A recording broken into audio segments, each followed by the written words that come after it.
Welcome to Nasdaq Trade Talks. I'm Jill Malandrino, Global Markets Reporter at Nasdaq. Joining us for this segment, we have Anthony Durkacz, Executive Co-Chairman, Interim CEO, and Co-Founder of FSD Pharma, to discuss illegal psychedelics being used to treat disease.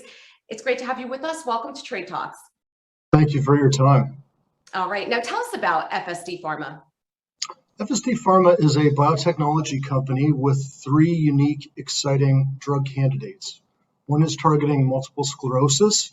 One is targeting mental illness, specifically depression, using psychoactive or psychedelic molecule.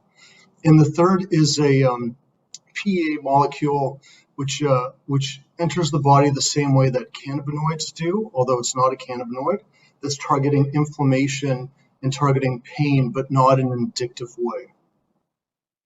And Anthony, how are legal psychedelics being used to treat disease? The majority of psychedelics right now are focused on mental illness, depression, anxiety, PTSD, addiction, really where hundreds of millions of people around the world suffer from.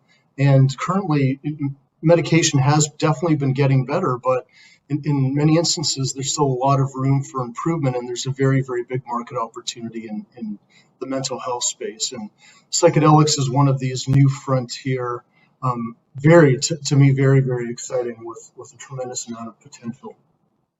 What makes your technology unique? Our specific, what we refer to as lucid psych, is a psychoactive molecule. So it's different than when you think of psychedelics. It was studied over the past few years by Dr. Kotra and his team. They utilized very advanced machine learning, and the idea was to target a molecule that you could develop really strong intellectual property around. Today, all psychedelics, when you think of the ones that everybody knows, which is MDMA, LSD, psilocybin, DMT, ketamine, ibogaine, those are all off patent. So patenting and protecting around those is actually very challenging.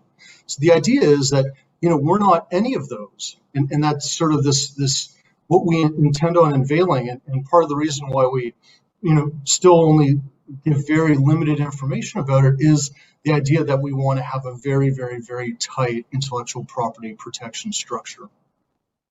So with that, tell us about the pipeline.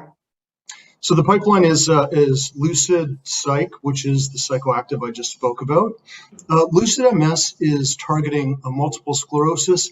It's targeting it in a different way. So unlike current medication and treatments today, it's the development of MS and when a patient begins to lose their mobility or even ultimately their ability to walk, for example, current medication doesn't deal or doesn't focus on that, and there's nothing out there that reverses that.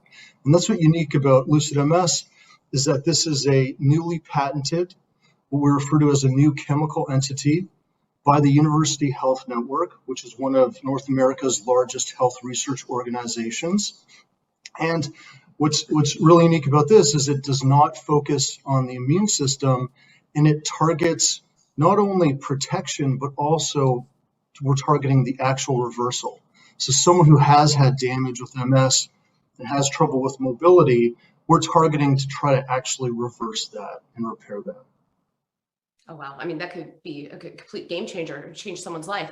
So we hope so. Yeah. So you keep mentioning Lucid Psych. Is this related to the acquisition of Lucid Psychoceuticals, I believe you did over the summer? What's that going to allow the company to do?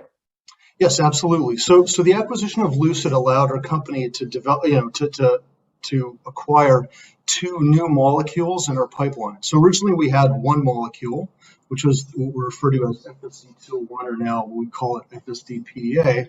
And with Lucid, we bring these two molecules. So the one drug candidate for MS that I described, and another drug candidate for mental health or depression, which is the psychoactive molecule.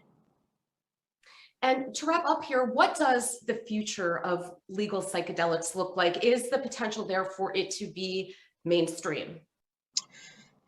That's a really, really challenging question. We hope so. Psychedelics are very, very powerful.